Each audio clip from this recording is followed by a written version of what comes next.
Akhlaknya Nabi Muhammad SAW, beliau tidak pernah menolak permintaan orang lain. Itu disebutkan Rasul tidak pernah menolak permintaan orang. Apabila ada orang meminta, diberikan oleh Rasulullah. Tidak pernah ditolak oleh Rasulullah. Ada di Madinah satu orang wanita yang tak kenal malu. Tadinya dia kurang malunya, tidak memiliki rasa malu. Nabi sedang memakan, mungkin buah kurma atau apa yang dimakan oleh Rasulullah, baru masuk ke mulutnya. Wanita itu datang, dibilang, "Ya Rasulullah, saya minta apa yang ada di dalam mulutmu." Sampai seperti itu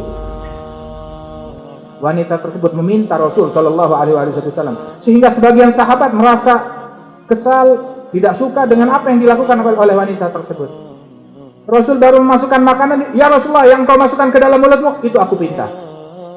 Maka Rasul keluarkan, baru masuk dikeluarkan, diberikan kepada wanita tersebut, langsung dimakan oleh wanita itu. Dan tidaklah makanan itu sampai ke perut wanita itu, melainkan Allah Ta'ala telah penuhi wanita tersebut dengan sifat malu. Hingga akhir hayatnya di Madinah tidak ada wanita, tidak ada orang yang lebih pemalu melebihi wanita tersebut. Berkahnya siapa? Berkahnya Nabi Muhammad Sallallahu Alaihi Wasallam. Ini akhlaknya Nabi. Ada satu sahabat lagi datang, mu'allaf, baru masuk Islam. "Ya Rasulullah, saya minta izin." Di majelis macam begini, dia minta izin. Semua Islam saya jalankan, cuma saya satu minta izin. Izin apa? Saya mau berzina. Izinkan saya untuk berzina. Itu sahabat mendengar hal semacam itu, mereka marah, ini orang tidak santun, kurang ajar. Tapi dia jujur berkata demikian kepada Rasulullah. Rasul melihatnya tidak marah, dipanggil, "Sini, mendekat." "Naik sini, dekatlah." Lebih dekat lagi, hingga dia dekat di hadapan Rasulullah. Rasul bertanya kepada orang tersebut, "Engkau ingin berzina dengan wanita lain? Apakah engkau rela? Engkau punya ibu? Punya. Engkau rela ada orang lain berzina dengan ibumu?" Dia bilang, "Tidak, saya tidak rela." "Engkau punya istri?" Punya. "Engkau rela ada laki-laki lain berzina dengan istrimu?" "Tidak, saya tidak rela." "Ada lagi, engkau punya anak perempuan?" Punya. "Ada orang berzina dengan anak perempuanmu, engkau rela?" "Tidak, saya tidak rela." Disebut keluarga perempuannya satu persatu, ditanya, "Engkau rela ada orang berzina dengan?" "Tidak, saya tidak terima."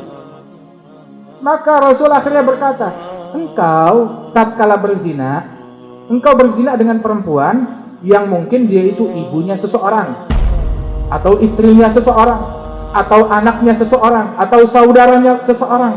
Sebagaimana engkau tidak suka ada orang yang berzina dengan kaum wanitamu, begitu juga orang lain tidak suka dan tidak dapat menerima hal tersebut." Maka itu orang tatkala diberikan pemahaman semacam itu, dia boleh terima. "Yang betul ya Rasulullah, sungguh mulai sekarang saya tidak akan berbuat zina lagi." Diberikan penjelasan yang masuk akal. Rasulullah tersenyum, "Sini, mendekat lagi." Itu orang mendekat. Maka Rasul meletakkan tangan beliau yang suci di dada orang tersebut, di bagian hatinya. Dan ketika Rasul meletakkan, dan entah apa yang dibaca oleh Rasulullah, itu sahabat itu yang tadi minta izin untuk berzina, dia berkata, "Demi Allah, tidaklah tangan Rasulullah terangkat dari dadaku, melainkan tidak ada kemaksiatan di muka bumi yang lebih aku benci melebihi perzinaan." Subhanallah. Tazkiyah yang dibawa oleh Nabi Muhammad Sallallahu Alaihi Wasallam. Akhlak Nabi Muhammad mengobati problem yang ada di dalam umat ini. Nah, karena saudara-saudara sekalian, kalau ada orang semacam ini di zaman kita, apa yang dilakukan? "Oh, ini kurang ajar, pukuli. Ini kurang ajar, ayo kita hantam dia, kita pukul dia." Mana akhlaknya Rasulullah Sallallahu Alaihi Wasallam yang diajarkan kepada kita sekalian? Syekh Mutawalli Sya'rawi itu, dia ada satu diskusi, dia mengatakan, dia berkata, "Saya pernah berdialog dengan seseorang yang sangat ekstrim, yang kerjaannya adalah melakukan peledakan di tempat-tempat maksiat, menghancurkan tempat maksiat, melakukan peledakan, membunuhi orang-orang kafir." Dia lakukan hal tersebut. Maka saya bertanya, engkau tatkala melakukan pembunuhan tersebut, melakukan kejahatan peledakan tersebut, itu orang-orang semuanya mati dalam kemaksiatan, dalam kekafiran mereka, tatkala mereka mati tersebut masuk surga atau masuk neraka? Orang yang kau bunuh dalam tatkala melakukan kemaksiatan atau dalam keadaan kafir tersebut, mereka masuk surga atau neraka? Dijawab, tentu saja mereka masuk neraka. Kemudian Syekh Mutawalli Sya'rawi bertanya, nah, syaitan ingin manusia masuk surga atau neraka? Jawab, ya syaitan menginginkan semua manusia masuk ke dalam api neraka. Kalau begitu, engkau dan syaitan kerjaanmu sama. Ingin orang masuk neraka. Tapi Nabi Muhammad SAW dakwah 23 tahun.